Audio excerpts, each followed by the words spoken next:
cuties, cut my hair with me, Okay, yes, you were right. We're going to cut my hair. Hindi ako lang.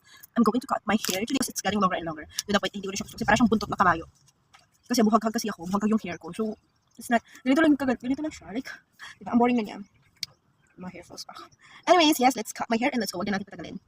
Parang it's my first time to cut my hair this year, this 2026. Kasi last na pag-cut ng hair ko, 2025 pa yata. Kasi nung umuwi kami galing Jensen, pinakiusapan ako ng mama ko, huwag mo na yung ikat ha. Sorry po.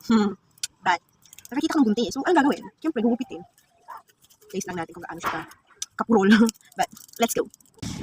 Hindi tayo mag-transition. Ika-cut ko siya on cam. We will having a video. Kasi, dapat daw, maganda pag puputol ka na, ay, puputol yung hair mo. Dapat basa, ang ingay talaga. Dapat basa yung hair mo. Pero, kasi nag-makeup pa ako din. Hindi pa tapos yung makeup ko, mamaya natin tatapusin. So, atin natin kasi, natutuloy na siya eh. And yan, hanggang dito siya. And, hindi ko mag-predict kung saan ko siya hanggang puputulin. Kasi hindi ko ganito siya puputulin. Puputulin ko siya ng pagkakas. Ayan. Okay.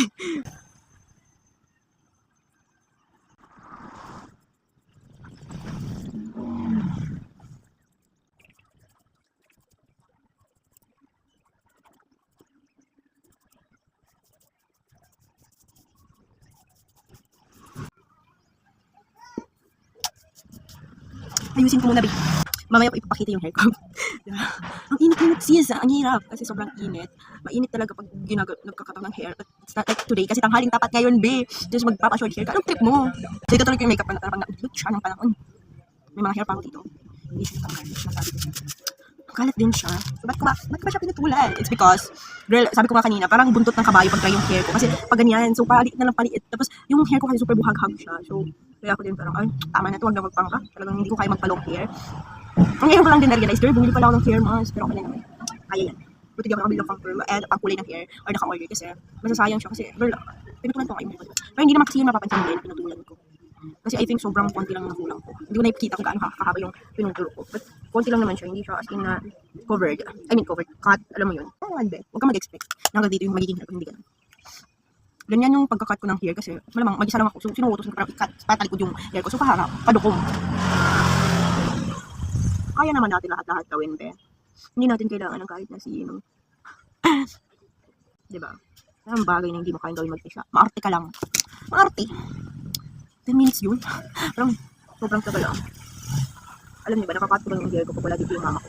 Or before, pagkakat ng hair ko, kami ng ate ko, be. Nagsasanib pa sa kami. Alam mo kung kailan kami nagpuputol ng buhok? Pag may bisita yung mama namin. Like, let's say, yung kapatid niya, ganon. Or basta pag may bisita siya or may kausap siya, ganon. Umaakit kami, be.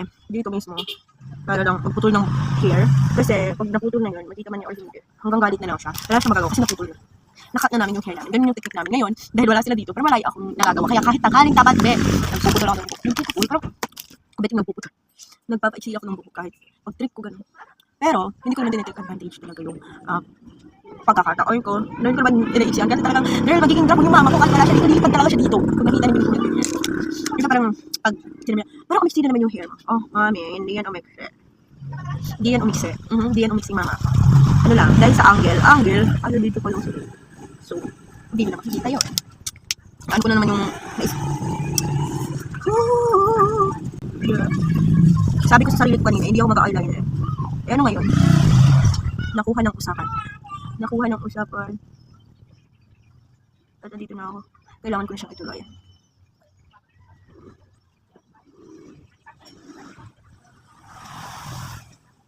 Sabi ko sa inyo, itago yung meeting eh.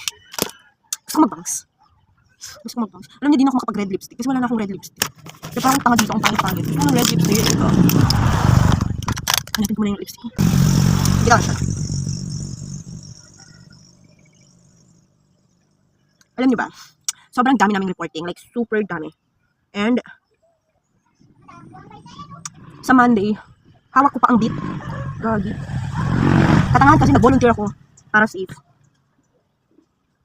Kaya kasi mag-perform sa stage pero not the like magme-memorize ng ewan. Pero kaya mag-beat. So sabi ko, volunteer na lang para safe na yung position ko dun sa stage, diba? Ngayon, wow. Para bang isinubo ko yung problema sa sarili ko, diba? Hindi ko naman kasi responsibility. Pwede mga magdago, ganun. Kriminal. Pero magdago. Parang naiinis na kayo ata sa akin. Ano na yung resulta ng pagputol mo ng buhok? Kasi na paano ka-expect? Girl, wag kang mag-expect na mababa yan kasi ang alam ko, hindi mapapansin yan kasi layer naman yun eh. So, kung ano yung kanina, be, ganun din yun. Huwag kang mag-expect. Mag-scroll ka na, sis. Dapat short video lang to kasi dapat pagka-cut ko talaga yung video ito. Pero mag-makeup ako. Are you guys ready to see? In 1, 2, 3. Kita niyo yan? Kita niyo yan? Para bang sabi sa inyo, ilayin yung gunting eh. Parang tomboy na ano. Pre. Parang addict naman yun eh. But, yes, ganyan po nagsimula yung hair ko na mahaba na parang hindi niyo alam yun. Bakit ba sa akin? Parang, ibalik ko yung hair ko. Parang ano nung mukha ko na. Parang ang laki ng mukha ko. Tapos, parang mas bagay sa akin yung mahaba. Ibalik niyo. Parang mali ata yung decision ko, sis. Tama ba to? Ang magpa-short hair ng tanghali, hindi po tamang gawain. Parang gusto mag-bounce. Sige, sirain mo talaga yung buhok mo. Siyempre, joke lang yun, sis.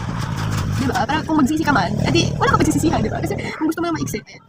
Gusto mo, maiksi, diba? Ayan, maiksi. Kung gusto mo na mahaba, ayan, mahaba. Bless. Parang ka lang tanga, no? Na parang, wala ka lang convinced. Ganun pa rin naman, be. Pag inipit mo yung hair ko, or tinali mo, diba? Sabi sa inyo, parang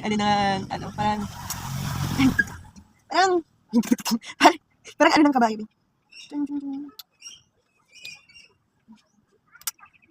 Parang nagsisituloy ako. Hala, mahaba na yung hair mo, tapos pinatuloy mo ulit. Gago ka ba? Nagsisi ako, te. Nagsisi ako. Nagsisisihan ko. Anyways, yes, this is the final look, and this is my hair now, and that's it. Bye-bye!